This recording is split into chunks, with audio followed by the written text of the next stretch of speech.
তো দেখো বন্ধুরা, আমাদের ডিম ভাপা রেডি হয়ে গেছে। জাস্ট অসাম হয়েছে। তো তোমরা এইভাবে একদিন ডিম ভাপাটা করে দেখো, জাস্ট খেতে ফাটাফাটি হবে। আর চ্যানেলটা যারা নতুন দেখছেন, প্লিজ চ্যানেলটা একটু সাবস্ক্রাইব করে নেবেন। Thank you. নমস্কার বন্ধুরা, রান্নার পাঠশালায় আপনাদেরকে স্বাগত জানাই। আজকে আপনাদের যে রান্নাটা দেখাবো সেটা হলো ডিম ভাপা। তো ডিম ভাপা করার আগে কিছু মশলা আমাদের তৈরি করে নিতে হবে। তার জন্য আমি নিয়েছি কালো সর্ষে, সাদা সর্ষে, পোস্ত, মগজদানা, কাজু বাদাম আর নিয়েছি গোলমরিচ। তো গোলমরিচটা আমার কাছে গুঁড়ো ছিল, তাই আমি গুঁড়ো নিয়েছি। নাহলে তোমরা এর মধ্যে গোটা গোলমরিচ দিয়েও বানাতে পারো। এবার এই সমস্ত উপকরণটা আমি মিক্সির মধ্যে দিয়ে গুঁড়িয়ে নেব।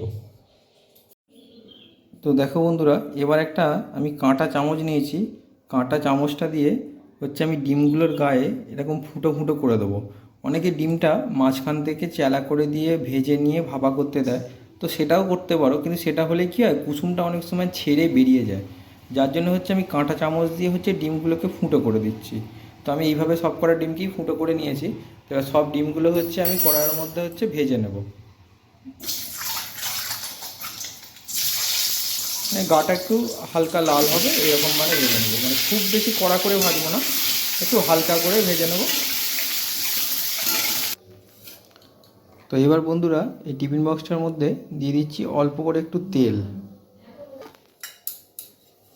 তো এইভাবে গোটা টিফিন বক্সটার মধ্যে একটু তেলকে ব্রাশ মতন লাগিয়ে দিতে হবে হাতে করে, এইভাবে, যাতে কোনোভাবে মশলাটা না ধরে যায় এর মধ্যে।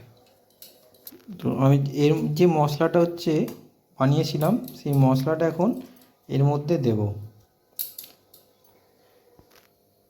এবার এই মশলাটার মধ্যে মেশাবো একটু জল।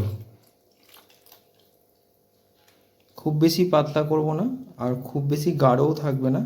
একটা মোটামুটি একটা বেটার টাইপের জিনিসটাকে বানাতে হবে। তো এর মধ্যে এবার দিয়ে দেবো এটা নুন। এটাতে স্বাদ মতো নুনটা অ্যাড করে দিলাম।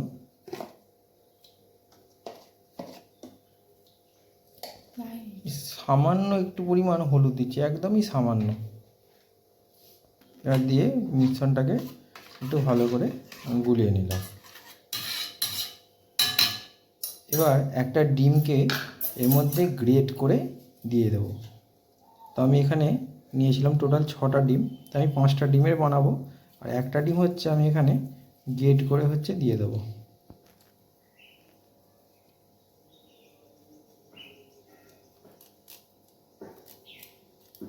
এতে করে মিশ্রণটা খুব সুন্দর একটা স্বাদ আসবে।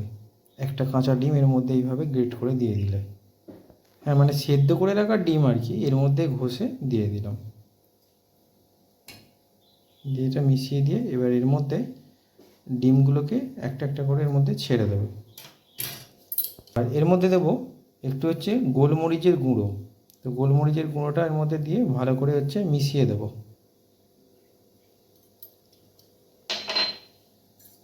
এটা চামচ দিয়ে গুলিয়ে দেবো মিশ্রণটার মধ্যে।